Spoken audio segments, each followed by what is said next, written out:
Yeah, well, they'd all rubbish that was like key workers and all that, and the virus is sort of this. I think it's just every year that goes by there's a flu.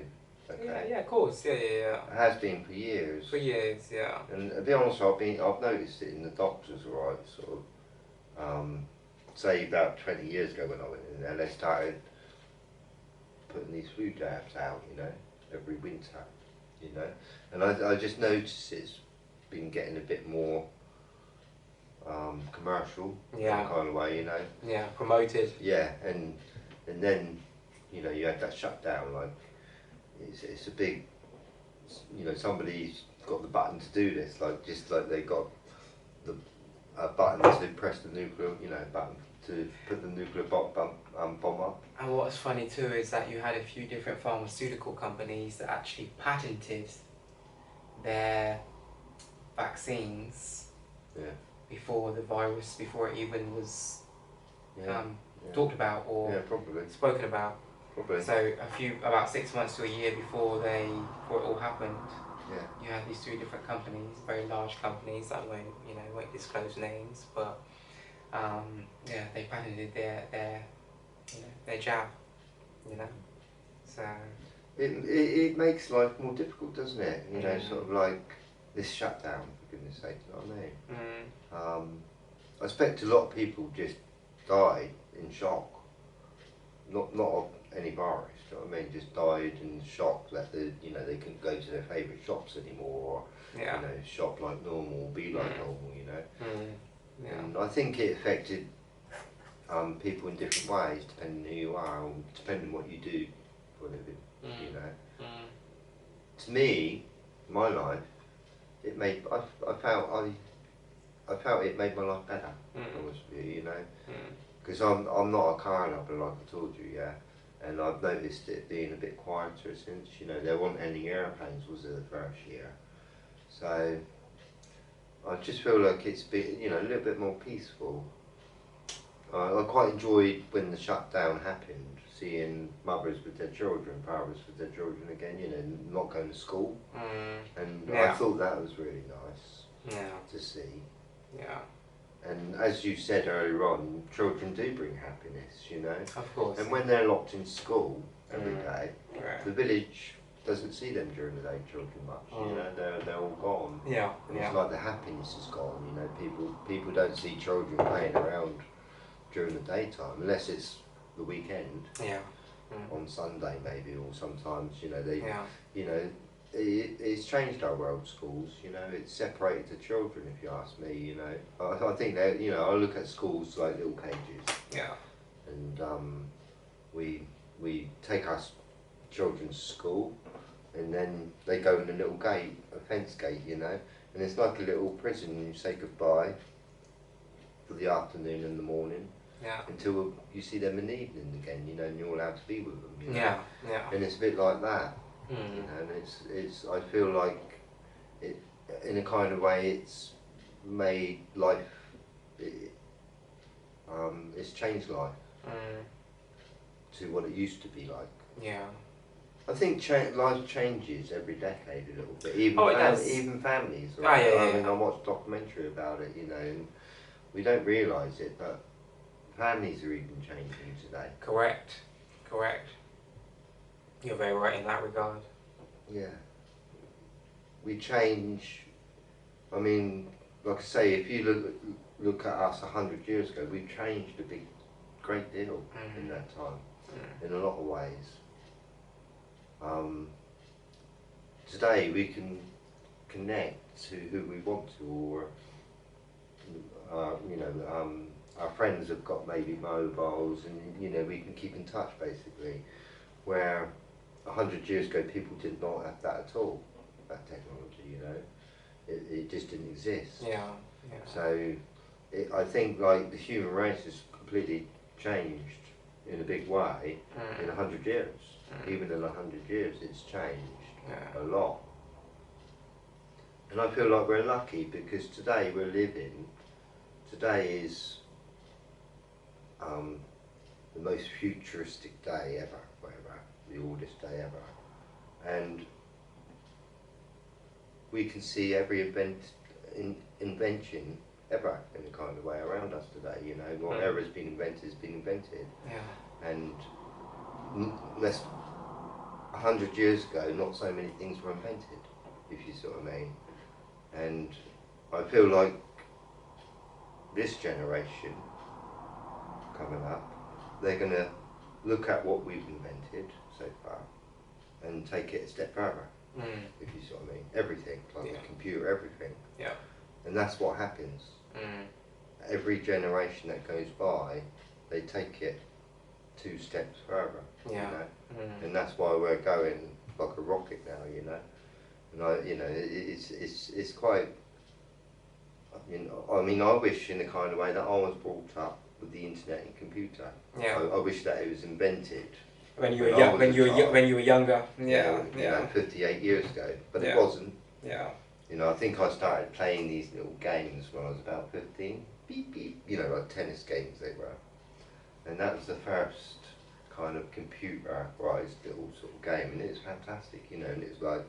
It kept us entertained for hours, hours and hours, you know, and weeks, you know. It took a lot of our time, to be honest with you, you know. We got quite addicted to it. Yeah. You know, and then they brought more games out, so, you know, and they got more advanced, you know, and they're really advanced today, aren't they? You know, they're real. Yeah. It's like you're in there. Yeah. You know? Especially like with this virtual reality stuff. Yeah. You know, where they've got like the headset, where they're doing like the, you know, you're literally got the headset on and it's like you're there. So when you're in the game, say you're playing a boxing game, it's literally, when the people got the headset on, it's literally like they're in the ring, they're literally got the full experience, if you see what I mean. It's so realistic, it's so, yeah. I remember being younger, right, and downloading a game. I must have been about 9 or 10 years old, right?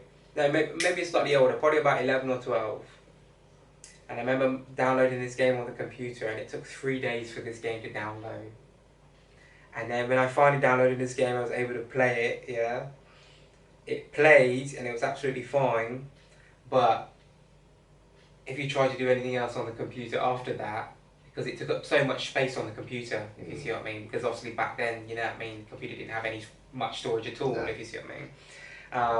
So I remember downloading this game and then obviously trying to do everything, you know, I had ended up deleting the game because obviously the computer wouldn't function properly otherwise, if you see what I mean. It literally took up so much space.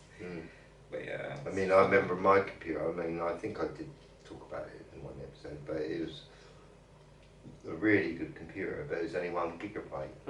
And now I've got like 500, you know, 5 gigabyte, you know. Yeah. And I just think, wow. And you put like loads of, you know, gigabyte on one little card, you know what I mean, all this, you know, and I think, wow, you know, that's what I think, like 10 years time, what are they going to come out with next? You know what I mean? That's the interesting thing, really, isn't it? It's amazing, really. I mean, I wish that I could live for 200 years, or 300 years maybe, so. Yeah. To witness it in a kind of way, you know. Yeah. But unfortunately, you know, the average lifespan, I think, for a man is about 70 years, I think. Right, but I think they say about 75, to be honest, it's true. Well, maybe. But I plan to... Women older. Women older, yeah. But I plan to live, you know what I mean? I want to live to 103. 103. I've heard you say that before, it makes me laugh. 103. That's what you're aiming for, is it? 103, mate. Yeah. And then I'll be saying, okay, it's time to go. It's time to go. My work is done. My mission. I'd like to be there. I'd like to be there to witness it. My mission has been completed. I'd love to buy you a birthday card. You know, my mission has been completed. Can you imagine me buying you a birthday card or whatever? And you know, how old am I going to be? Yeah. I'll be, if you're 103, I'd be 133 when I was something. No, you'd be 100 and... Something like that. Yeah. You know, I'm nearly 30 years old now or something. Yeah. You know, but yeah, that's scary. That's scary. I'd be like, yeah, it's time to go. Time to transform. Can you imagine you being 103, right, and I'm like this, you know, on my last legs, on my last life. You know, it might be my last, I'll give you my birthday card and I'll drop dead. Yeah. That'd be funny, wouldn't it? And I'd say, my last words would say, I had a good life, Josh. Yeah. Thanks for your time. Thanks for the memories. Thanks for the memories, yeah. I'm off. I'm off. I'm off. See you soon. Yeah. See you soon, PS. Yeah. It won't be long. You'll be with me soon. 103. Yeah. You'll be in heaven with me soon. Wouldn't it be funny though if we could get to choose, if we got a choice as to how long we wanted to live? Like if we could, like, if we had a choice between... Well, yeah, in a kind of way, you know, you can, you know, sadly put it, but commit suicide. So you can sort of like say, all right, I'm going to end my life. Unfortunately, when I'm 64. Yeah. You know? But I mean, yeah, I get what you mean. But I mean, I know what you mean. If we had a choice in terms of like, we could decide how many years you wanted to live, like. Well, when you're born and God said, how long do you want to live? Yeah. How many years? Yeah. I don't think you can decide No. how long. You can't really decide where you're going to be born, or who, you know, you might be born in a poor family. Yeah. Who lives in the gutters, you know. Yeah. Or you might be born in a very rich family, you know. Prestigious, yeah. Yeah, you know. And we just don't know what country you're going to be born, do you? You know, we're kind of fired in there. Yeah. You know, I look at this like an egg, right, like a big giant egg, and we're like, not sperms but babies, and we just fire into it, you know, and we don't know where we're going to land, if you see what I mean. What country we're going to land. It's true though. You don't choose where you're going to be born, who your parents are going to be, who your family is, you know what I mean? You could be even born in the ocean if you're on a boat, you know, living. Yeah, I'm sure it's happened before. I'm sure there's been people that have been out on boats before, and born on a ship. Pregnant ladies been out on ships, or like you said, cruises or whatever, and things have happened. Can you imagine, you sort of ask me, right, you say, where are you born? In the middle of the ocean. In the middle of the ocean. But the funny thing about that too, that's quite cool, is that not many people can actually say that though, which is also quite cool. Because the average person would say, I was born in a hospital. Yeah. But if you're able to say, I was born on a dinghy in the Indian Ocean. Yeah, that's surrounded by tiger sharks. Yeah, but you don't know where you're going to be born, do you? That's the amazing thing about life. Yeah. You know, I'm really pleased actually that I've got a, you know, I love my mum. You know, and I feel like I'm blessed. I'm lucky to have a lovely mum. She wasn't rich when she was born or anything. She wasn't super poor, you know, and she worked hard. Do you know what I mean? So, you know, I just appreciate my mum. You know, and I wouldn't swap her with anyone else, rich or poor. Do you know what I mean? I'm just happy with who she is, and I couldn't ask for any more or anything better. Do you know what I mean? That's what I think. Yeah. I mean, obviously, it would have been better if she had a lot of money. Yeah. Right, but she didn't, you know, but I appreciate my mum. Yeah. Full stop. Yeah. And that's what I think all people need to do. And they need to, I feel like people need to forgive their parents a little bit, you know, because like, it's like me, I didn't really like my dad because he drank a lot. Yeah. But I don't blame him, you know, I blame the people that sold it in a funny way, you know, or, you know, a lot of people were doing that at that time, if you see what I mean, men of that age, you know, because it was the in thing to, you know, do. Yeah. And it shouldn't be. You know, so I forgive my dad now, you know, for the way he was a little bit, you know. Yeah. And you just got to forgive him. He was living in this world and putting up with the same life as everyone else. Of course, you know, trying to survive and yeah. And trying to enjoy, you know. I like say we all need, you know, we love entertainment, even I do you know what I mean? And we're living in a very entertaining world today. There's lots of it, you know, like the games and all this sort of stuff. You know, it's quite a new world, really. It's only just being born. Games and all that. I think they're about 40 years old, really. Games, but still young, isn't it? You know, and I think, you know, it's another entertainment in our world, basically. Coming from. Yeah. And we've got lots of different things that people, you know, like for instance football, that's another one. But it's not always been here. Yeah. You see what I mean? So, let's say go back 500 years ago, you know, they didn't have any cricket to go to or anything like that, you know, or bowling, skittles, or, you know, or they didn't have any games. Yeah. Then, you know, they're all TV or anything, you know, they had to have entertainment between them. Yeah. Yeah. They might have had cards back then. Yeah. Maybe, you know. Yeah. Possibly, you know. But things are certainly different. Oh, different then. life, yeah. You know, no electricity. Yeah. Just candlelight maybe if they were lucky, you know, to afford it. Yeah. You know, so yeah, I think like we've changed, Yeah. and there's cars everywhere today. Yeah. Makes it life more noisier Right. and dangerous to live in. So just got to accept the world we live in, haven't we? If you want to be happy though. I still feel that we're blessed. You know, I mean the car and the motorbike. I think to myself, I know that I say that I don't like them. It's not that I don't like them, I don't like loads of them. Do you know what I mean? I think they're amazing inventions, really. Sort of like take a family to different and keep them dry. Yeah. And it's like having a little house on wheels. Isn't it? Basically, yeah, that's a good way to describe it. Yeah, a little house on wheels. And you know, I can see why people love them so much. You know, and it's made the world, you know, to some a lot easier place. Oh yeah. And a fun place to be. But what I see is like no beetles left. You know, or not so many insects today. You know, they're kind of like disappearing. Yeah. Or not so many birds, or the hedgehogs. You know, they're rare. You know, and I blame it all onto traffic. It literally is. You know, it's all to do with traffic killing millions of beetles every day, whatever. You know. So I used to see quite a few when I was a child, but I don't see so many in life now. So,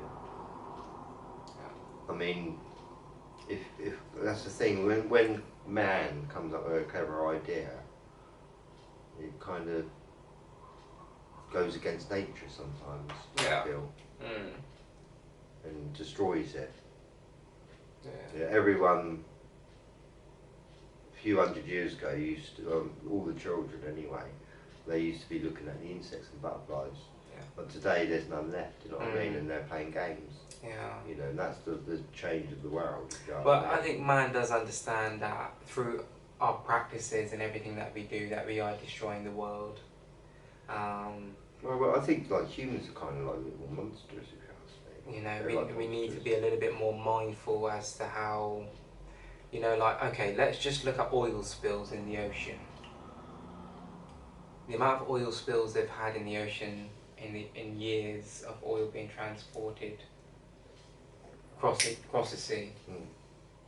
That in itself completely changes the whole biology and everything else of all that water that's affected by that oil in that surrounding area. As far as that oil is able to travel and pollute within however large of a radius, if you see what I mean, that biology of that water and that place in particular has changed, if you see what I mean. And it might contaminated. The amount of times that has happened over the years, if you see what I mean, just that one thing in itself has completely destroyed our oceans. You know what I mean? Has like all sorts of stuff. Like our world's starting to look a bit like a dump, isn't it? It is, in many places. It's like the world. You know, we're just lots of things that are happening that are destroying the planet. That are I mean, some of these places in America, right? I see these sort of like YouTube-y things, right? They're going through the city, right? And there's people hanging around like this, not moving. You know? I saw that. Yeah. It's just that's sad. And there's rubbish all around them, right? It just looks like you're looking at a tidy bin. And funny enough, that was in America. It's like looking at a tidy bin, and you see sort of people on the pavement like this, right? Frozen. No, laid down, right? And they're trying to pump some sort of injection, you know, some sort of, you know, some drug into them, you know, right in the middle. Sad. Someone's just going around filming, you know, and filming all this, and it just looks like hell on earth. Destruction of the human race, really, where people have got nothing to do, or you know, no hope, no meaning, no hope, no. Or a lot of them are homeless. Yeah. You know what I mean? Yeah. It's just so sad. It's sad, mate. Yeah, very sad. The world is almost like the world is not such a good place today like it used to be. I mean, this city's quite a tidy city, do you know what I mean? You don't you do see some people laying about here and there, but not often, do you? Yeah, yeah. You know what I mean? But it's and also you get sometimes, I must say, in our little town sometimes as well, you also get people who they sometimes pretend to be homeless. That's right. Yeah. I hate to say that. I hate to say that, but you get one or two of them that do. I know they got they got somewhere to live and they they get benefits and everything else like that, but they'll go and pretend to be bloody homeless and penniless and it's kind of the lowest form of human being you can really be. But that's I feel that's sad for you. I feel like everybody deserves a home, and homes should be expensive as they are, also difficult. You know what I mean? For people to get. A lot of people today, they're trying to get on the ladder, or they are on the ladder, and they've just got their mortgage, but the price of living's gone up and everyone's struggling now to pay their mortgage, do you know what I mean? And it's all a bit difficult, but it just makes life more difficult for people, all this, do you know what I mean? Yeah. And I wish that we had a more intelligent idea than this, rather than just some people making lots of money out of this, where everyone gets home, we don't really have to pay for it, right? It's free because, I don't know. I just wish there was a better system. Yeah, I That's agree. sort of full stop, where every family, say they went to the council and said, look, I've got 3 children, okay, you get a 3-bedroom house. Straight away. Yeah. No arguments. Yeah. I've got 2 children, get 2-bedroom house with a garden, Yeah. Gardens are really important for children. Oh, of course, yeah, very. And it helps them evolve, and it helps them to be a better people at school. Yeah. As well, and more refreshing. Where if they're in one room all the time, and then they go to school in the room, come home in a room, go back in school in a room, no garden, you know what I mean? Yeah. I know there's some parks out there, but every family needs privacy. Yeah. Yeah. That's what's important. When you go to the park, you don't get privacy. You might get a pervert looking at your door or whatever. Whatever. I must say, whenever I take my kids out anywhere, whether it be park or whatever, I'm very careful, mate. I'm very observant. But when you rather, I used to have a nice house, whatever, with my wife, and we put swings and a slide in front of the garden. Do you know what I mean? I paid a lot of money for it. Do you know what I mean? We had our own little private park. Yeah. Where they could bring their friends around and be in it, Yeah. You know what I mean? It's a lot nicer, a lot private. In the privacy of your own home. And I see the importance of a garden. Yeah. For children, you see. I loved it when I was a child. When my nan had a garden. I lived with my nan. Yeah. And I can remember it. I used to look at insects. And the garden's very important for people, a child to learn. Oh yeah, of course, yeah. That's how nature. Well, that's how I learned how to be compassionate. To be honest with you, just being in the garden when I was little. Yeah. So yeah. Anyway, mate, before we wrap it up and call it a night for this week's episode, all about life. It's been all about life. Any final words? Any closing statements? Anything you want to leave with the people before we get out of here? Yeah. I'll just sort of say, it's important to enjoy life. That's what it is, and I think it's up to you to make it enjoyable. Yeah. Exactly. I think. Yeah. And I know life can be difficult, and it's all to making the right choices. And sometimes I've not made the right choices, like getting married, but I didn't know what I was doing, and you learn. Yeah. You learn. And I'm not going to do that one again, unless it's with the right person this time. Like you said, it's really important to get to know the person that you're going to spend the rest of your life with. Yeah, for sure. If that's the plan, then you need to be, Yeah. Life, that rhymes with wife as well, doesn't it? Yeah. And life. Well, that's why they always say happy wife, happy life, don't they? Yeah. It's funny that it rhymes with life, doesn't it? Wife. It's quite. Yeah. There must be a reason before. Must be. You see what I mean? Yeah. Yeah. But just try to enjoy the moment. That's important, I do. Yeah. And I know sometimes it's difficult to. Today I found it difficult a little bit because the trains were frustrating me, but it's all over now. Yeah. Do you know what I mean? Or, yeah. you know. Got home fairly. Well. Yeah. Yeah. So. A lot less complicated than the previous weekend. Yeah. Yeah. But I think it's just you know, important to enjoy life. That's all I can say. Yeah, that's it. Yeah. That's it. What I will say very, very briefly before we call it a night is, yeah, life is what you make it. Like exactly what we said right at the very beginning of the show. Life is what you make it. You know, it's up to you every day. You have to make a choice every single day that you wake up. What kind of life you want to live? Where do you see yourself in the future? And also, you've got to make a choice to be happy too, no matter what's going on. You can be content and happy, but at the same time, you can strive for things and be ambitious. The two can go hand in hand. So you can be happy with where you are in life and count your blessings and realize that you are blessed and you got your essentials and you're okay and everyone's looked after and yada yada yada. Everything's good. But at the same time, there's nothing wrong with being ambitious and wanting more and working towards that. If you haven't got that, it's not worth being alive. You know? Yeah. You've got to keep aiming every day. Exactly. I think I aim to have a good day every day. That's what I aim for. Yeah. And I think that's what really everybody should aim for. Aim to have the most enjoyable moment you can. Yeah. You know, and you might not be on the beach now, but you might be in the future. You know, or be at the place you want to be, or you might have been in the place that you wanted to in the past, and sometimes miss that place, whatever. But you can aim for it in the future to be back there. You know? Yeah, it's true. Anyway, guys, I hope you guys have enjoyed this week's episode all about life. We'll be back again next week, of course, with a brand new episode. So please stay tuned for that. Via the Philosophy Podcast. Good night. God bless. One love. Yeah.